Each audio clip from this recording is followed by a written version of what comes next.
വെയിലുണ്ടെന്ന് പറഞ്ഞ് ചതിച്ചു ഗൈസ്. എവിടെ ക്രിസ്ത്യാൻസണ്ട് വന്ന വെയിൽ കിട്ടുമെന്ന് പറഞ്ഞിട്ട് വെയിലൊന്നുമില്ല, കാറ്റുണ്ട്, തണുപ്പുണ്ട്. റെയിൻ ജാക്കറ്റ് ഇട്ട് ഞങ്ങളിത് കാട്ടി പോകാൻ പോവാ.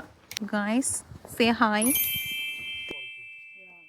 കാട് കയറിക്കൊണ്ടിരിക്കുകയാണ്. സൂര്യ വെളിച്ചം പോയിട്ട് ഒന്നുമില്ല, ഓൺലി കാറ്റ്. എന്നാലും കുഴപ്പമില്ല, കാടല്ലേ, വി ലൈക്ക് ഇറ്റ്. ഭയങ്കരമായ കാടൊന്നല്ല കേട്ടോ. കൃഷ്ണൻ്റെ വീടിൻ്റെ ഫ്രണ്ടിൽ ഒരു ലേക്ക് ഉണ്ട്, അതിൻ്റെ ചുറ്റിനുമുള്ള കാട്. അതൊന്ന് കയറി ഇറങ്ങാമെന്ന് വിചാരിച്ചു. പിന്നെ നോർവേയിൽ ഹൈക്കിംഗ് ആണ് മെയിൻ. എവിടെ പോയാലും നിങ്ങൾ ഹൈക്ക് ചെയ്യുക, അതില്ലാണ്ടൊരു പരിപാടി ഇല്ല. അപ്പോൾ ക്രിസ്ത്യൻസിൻ്റെ ആണെങ്കിലും നമ്മൾ ഹൈക്കിങ്ങിലാണ് ഇന്നത്തെ ഡേയുടെ തുടക്കം. ഓക്കെ, കണ്ടോ എൻ്റെ പിള്ളേരൊക്കെ പോകുന്നുണ്ട്. ഇതാണ് സെറ്റപ്പ്. അവിടെ ഒരു നൈസ് പാലൊക്കെ പോകുന്നുണ്ട് കേട്ടോ.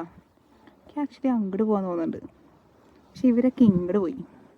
ഇനിയിപ്പോൾ അവരെ ഫോളോ ചെയ്യാം.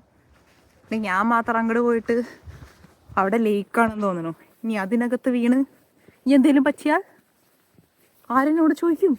എന്നെ കെട്ടിക്കൊണ്ടേ പോകുന്നു ഫ്രണ്ടിൽ, എന്നെ മൈൻഡ് ചെയ്യാണ്ട്. ഇങ്ങനെയൊക്കെയാണിത് ഇവിടുത്തെ ഒരു സെറ്റപ്പ്. ഇത് എല്ലായിടത്തും കാണുന്ന ട്രീ ആട്ടോ. ഇവിടെ നോർവേ പോയി കഴിഞ്ഞാൽ ഇഷ്ടം പോലെ കാണാം. ഈ പാലല്ലേ ആ പാലം. അയ്യോ, അനക്കോണ്ട മൂവിയിൽ അനക്കോണ്ട വരുന്ന സ്ഥലം കാണിക്കില്ലേ, ഇത് കണ്ടോ? ഇത് കണ്ടോ?